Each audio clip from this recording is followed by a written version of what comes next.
Ça a servi de soupape pour décharger la culpabilité des Blancs, de dire c'est bon, on a fait quelque chose, maintenant venez plus nous casser les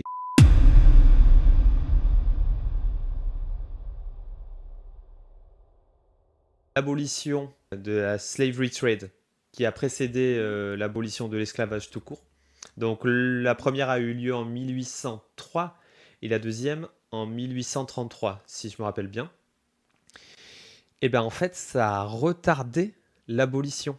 Pourquoi ils ont pris cette mesure? En fait, il faut savoir qu'à l'époque, la France, le Danemark, l'Espagne, l'Angleterre, la Suède et d'autres pays en Europe étaient fortement liés à l'esclavage. Parce qu'il y avait des colonies. Il y avait des colonies que ce soit aux États-Unis, que ce soit en Jamaïque, il me semble, que ce soit dans les Caraïbes, que ce soit dans d'autres parties du monde. Il y avait de l'esclavage de personnes qui étaient prises d'Afrique et qui étaient amenées à différents endroits du monde, pas que aux États-Unis. Et donc, à un moment donné, il y a eu en fait cette idée de dire on va pas abolir l'esclavage, on va abolir le départ des bateaux pour l'Afrique vers d'autres parties du monde. Et si tu veux, ça a permis aux politiques de dire regardez, on a fait quelque chose. Vous pouvez vous calmer maintenant. Ça a servi à apaiser la population. Ça a servi à faire une mesure politiquement correcte. Pour dire regardez, on a fait quelque chose, on a agi, on a éliminé la forme la plus visible, la plus cruelle de l'esclavage.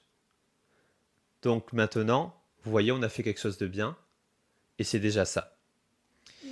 Ouais. Ça a servi de soupape pour décharger la culpabilité des Blancs et des slaveholders de dire c'est bon, on a fait quelque chose, maintenant venez plus nous casser les couilles. À Haïti, les esclaves se sont révoltés avec une telle force que l'esclavage a été aboli immédiatement. Ça n'a été quelque chose qui ne s'est pas retrouvé ailleurs dans le monde. Quand les esclaves se soulèvent, quand il y a un vrai message d'abolition, non, on ne veut pas être traité comme un esclave, là d'un coup, ça change tout. Et donc tous les autres pays européens, ils ont dit d'abord, allez, on sent qu'il y a de la pression qui monte, on sent que les gens sont de plus en plus contre cette idée de l'esclavage. Allez, on va dire, allez, on arrête les bateaux qui partent d'Afrique, on va plus aller en Afrique pour faire partir des bateaux ailleurs. Maintenant, laissez-nous tranquilles. Il faut savoir qu'aux États-Unis, il y a eu des décennies et des décennies entre l'abolition des navires qui partaient d'Afrique et l'abolition de l'esclavage.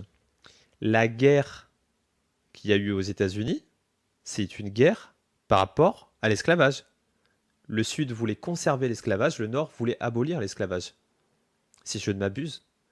Donc en fait, dans tous les différents pays qui étaient impliqués dans l'esclavage transatlantique, si tu veux, ils ont tous pris cette mesure pour soulager les consciences populaires qui montaient. Mais en fait, ce qu'on peut voir, c'est que cette mesure, elle a déplacé le débat sur la légitimité même de mettre en esclavage des personnes humaines vers on peut le faire de manière moins cruelle. Déjà, on enlève les bateaux, il n'y a plus de morts dans les soutes, il n'y a plus d'infections, il n'y a plus de maladies graves après un mois de trajet en mer. Et donc, on enlève en fait ce qui est choquant. Et donc, ça a déplacé le débat vers la légitimité de l'esclavage, vers les formes en fait les plus choquantes. Et il s'est passé à chaque fois des décennies entre cette décision et la décision même d'abolir l'esclavage.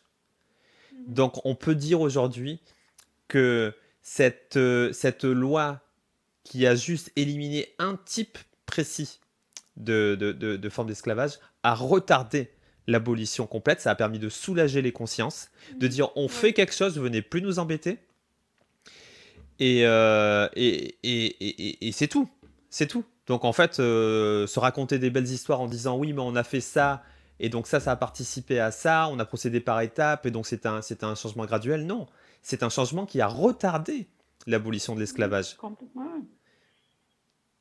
Mhm. Et en plus de ça, aux États-Unis, euh, les slaveholders, du coup, ont fait en sorte que les Noirs qui avaient là-bas se reproduisent plus pour contrôler Mhm. les naissances, pour faire en sorte que ceux qui avaient déjà là-bas, ce soit Mhm. un butin précieux.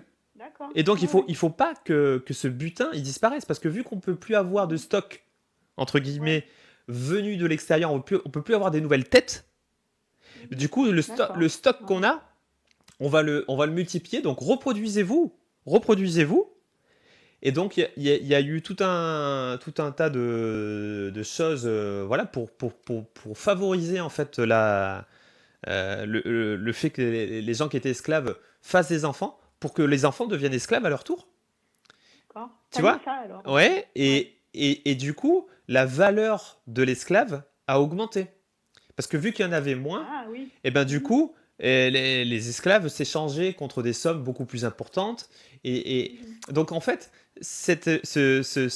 l'abolition du slavery trade, ça n'a jamais aboli l'esclavage. Ça l'a Mhm. renforcé.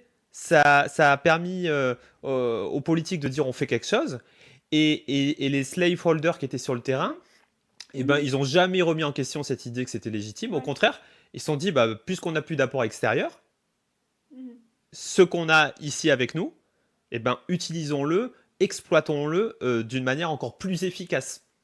Mhm. Donc aujourd'hui, quand on fait le parallèle avec les animaux, on a donc tous ces gens qui nous disent, tu vois, le slavery trade, on a commencé par le slavery trade, après on a aboli l'esclavage.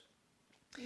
Pour dire, ben regarde, nous on peut faire la même chose, on peut d'abord faire des mesures euh, qui rendent l'exploitation des animaux un peu plus douce, et puis après, t'inquiète pas, on ira vers l'abolition.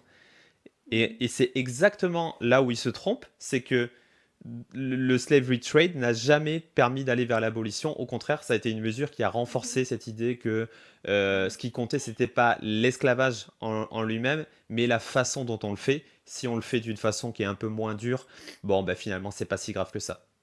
Mhm. Ce que tu racontes, ça montre bien, pour moi, enfin, c'est clair, ça montre bien que la racine est là et que ça pousse toujours. C'est-à-dire, ils trouvent des moyens de pallier. Il y a eu une loi interdisant le trade et du coup, la racine étant toujours là, mais ça a poussé différemment. On les fait se multiplier, nanana. Et ça me fait penser à ces plantes qui poussent, tu sais, au milieu de la pierre ou entre les pavés, tout ça. Tant que la racine est là, ça poussera toujours, tu vois. Et en fait, ouais, c'est vraiment Mhm. hyper important Mhm. ton Ouais, image de la racine et tout, en fait. ouais.